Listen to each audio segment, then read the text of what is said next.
Hello and welcome back to Inspired Alchemy, Raw and Unfiltered with Lizzie.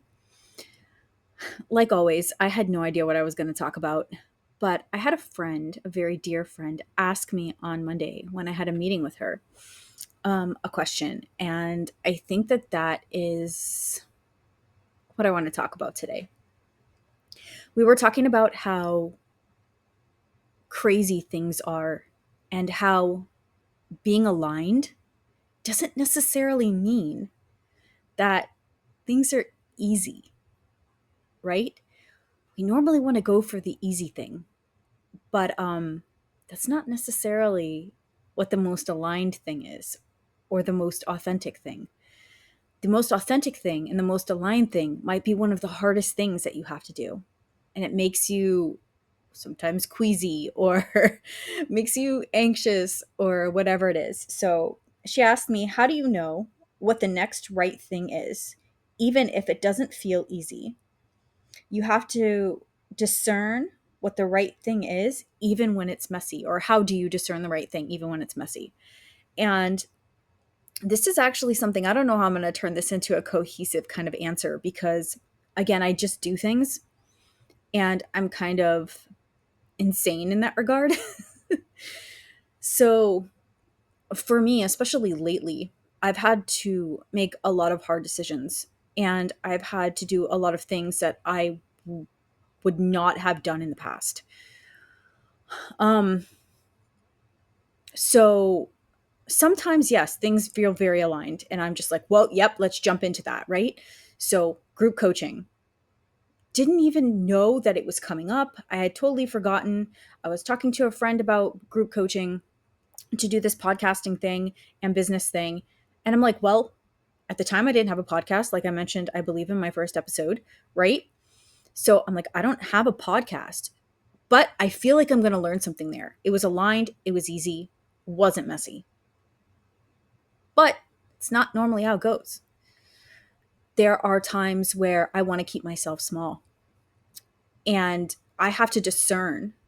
And a lot of the time, I'm starting to feel the difference in my body between anxiety of that this is the right thing, even though it's hard, or anxiety and like, this is scary.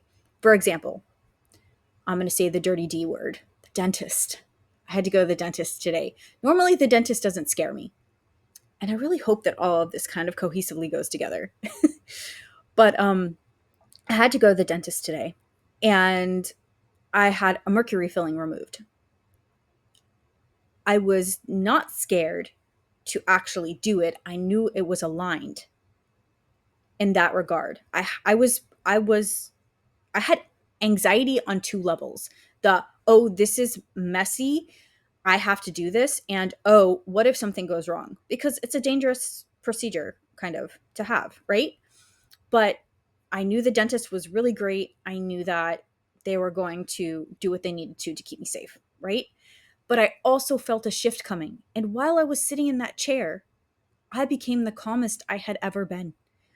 I've been doing work on my nervous system and I was able to use all of that to kind of calm me. And as I was laying there calm in a situation where I thought I was going to freak out because they had my face covered and everything, I felt a shift happen. And then I was like, okay, well, I'm not scared anymore to do this thing. I feel safe. But I'm also now not scared because I feel a shift happening.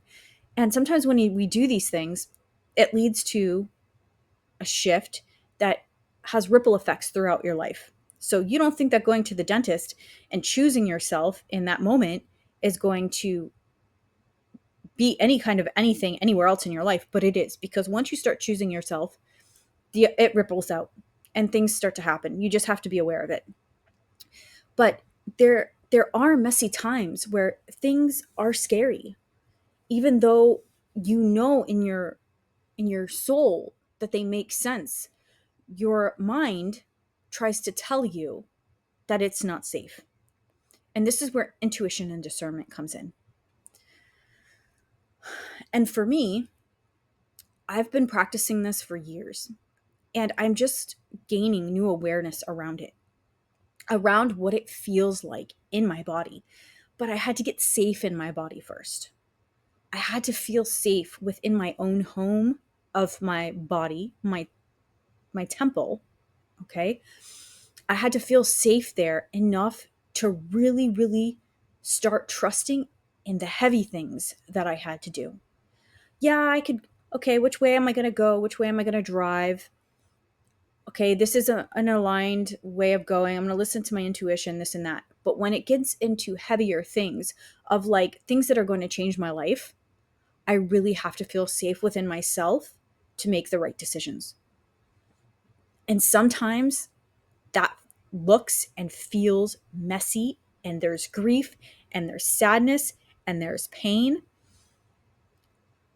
because my intention is never to hurt anybody.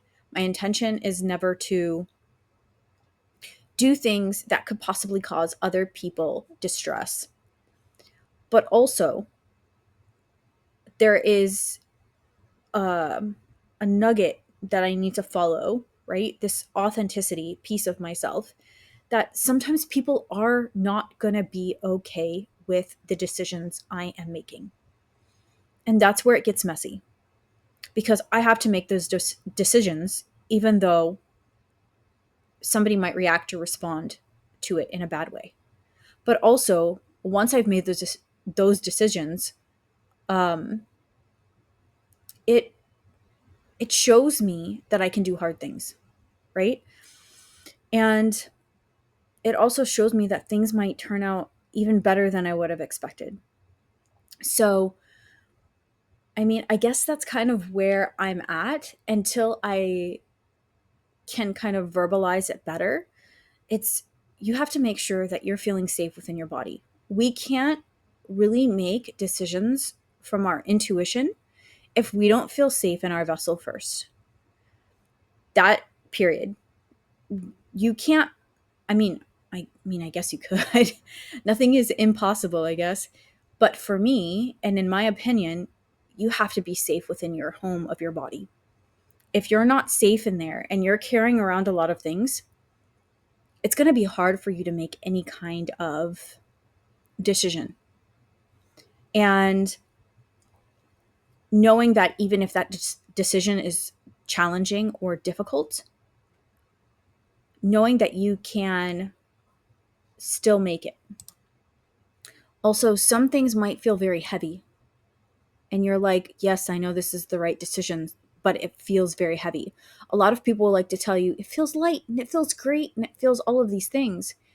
And while yes, it can, sometimes the right decision feels heavy because our hearts and our brains are trying to fight, or our soul and our brain is trying to fight.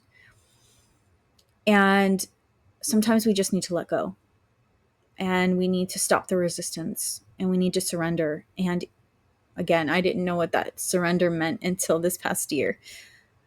So I know that might be a triggering word for some people, surrender, but you really start to understand as you go deeper into yourself and into this work of looking at your shadows and all of that.